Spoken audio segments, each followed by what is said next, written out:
राधे राधे दोस्तों। ये बात तब की है जब मैं 21 साल की थी और मैंने बीए सेकेंड ईयर में एडमिशन लिया था। मेरा घर गांव में है, इसीलिए मुझे सिटी में रूम किराए पर लेकर रहना पड़ता था। गांव के बैंक में मेरा अकाउंट था। मेरे फोन पर बैंक में संपर्क करने के लिए मैनेजर आया, इसीलिए मैं बैंक गई। वहां सब स्टाफ मुझे एक काउंटर से दूसरे काउंटर भेजने लगे। मुझे गुस्सा आ गया और मैं सीधे मैनेजर के कैबिन में चली गई। मैं गुस्से से बोली, एक काम के लिए इस बैंक में सब इतना दौड़ाते हैं। इस बीच मेरा दुपट्टा फिसल गया और मेरे बगीचे का गगान दिखने लगा। मैनेजर लगभग 30 साल की उम्र के थे।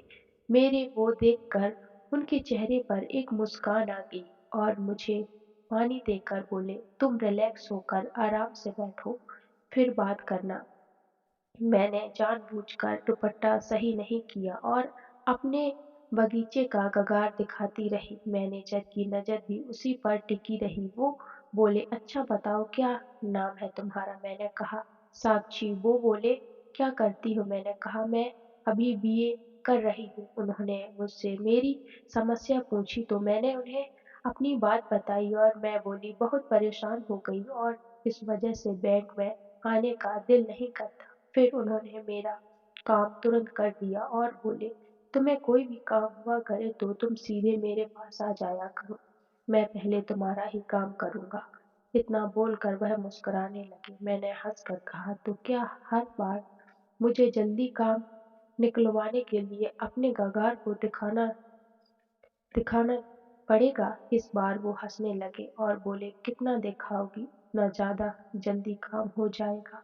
फिर उसके बाद से मैं उनके पास ही जाकर सब काम करवा लेती थी। एक बार मुझे बैंक में कुछ काम था तो मैं बैंक में गई और सीधे मैनेजर के कैबिन में चली गई। मैंने देखा कि मैनेजर कोई लिफ्ट लिए हुए बैठे थे। मैंने कहा, सर ये कैसी लिफ्ट है? तो वो बोले, नए प्यून की भर्ती हो रही है, मेरे पास कई लोग सिर्फ लाए हैं, उसी की लिफ्ट है। मैंने कहा, तो प्लीज मुझे भी नौकरी दिलवा दीजिए। इस बार मैनेजर हंस के बोले, अरे ये इतना आसान नहीं है, इसके लिए सबसे 3 लाख रुपए लगेंगे, जो देगा उसी की नौकरी पक्की। पैसे की बात सुनकर मैं मायूस हो गई तो मैनेजर बोले, तुम भी 2 लाख ला कर दे दो तो तुमको नौकरी मिल जाएगी। मैंने कहा, मेरे पास 2 लाख होते तो आपको आज ही दे देती। मैनेजर बोले, फिर नहीं मिलेगी नौकरी। मैंने कहा, और कोई तरीका नहीं है क्या?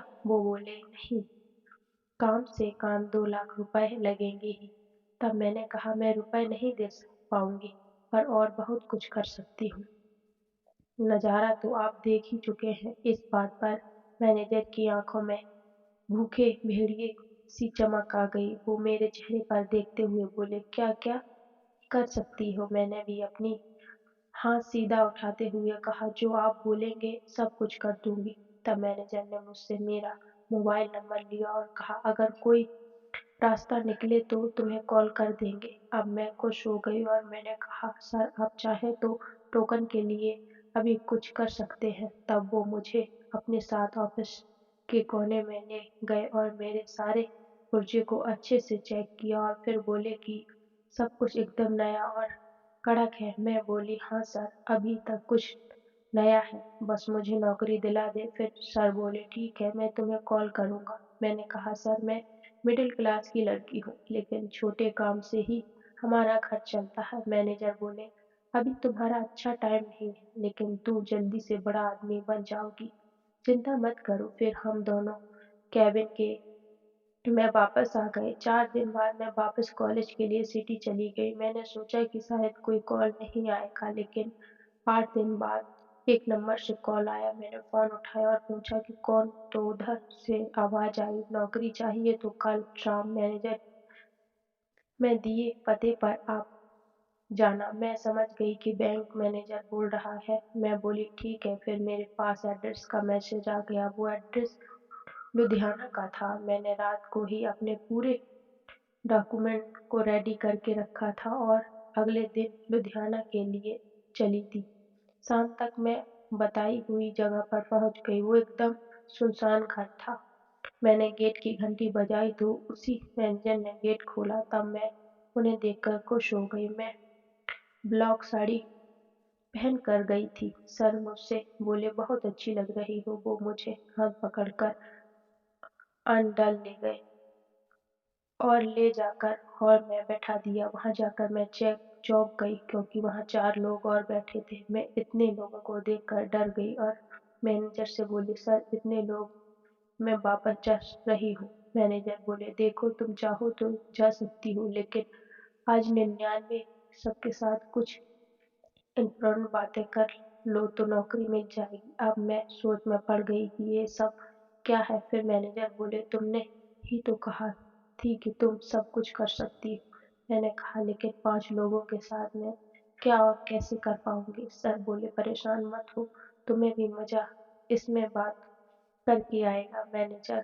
के समझाने के बाद मैं राजी हो गई।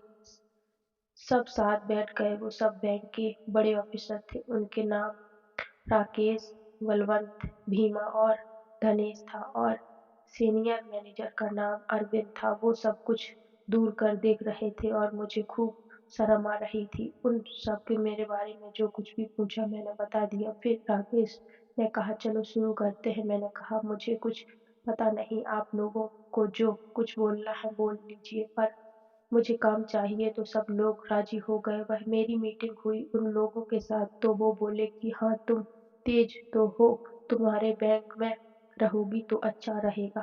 फिर सभी लोग राजी हो गए और बोले, अगले दिन से आ जाना, तुम्हारी नौकरी पक्की हो गई। अब मेरी खुशी का ठिकाना न रहा। लेकिन इस बार तो कैसी लगी स्टोरी दोस्तों, कमेंट सेक्शन में जरूर बताना। स्टोरी अच्छी लगी तो प्लीज वीडियो को लाइक कर देना, चैनल को भी सब्सक्राइब कर देना। राधे राधे।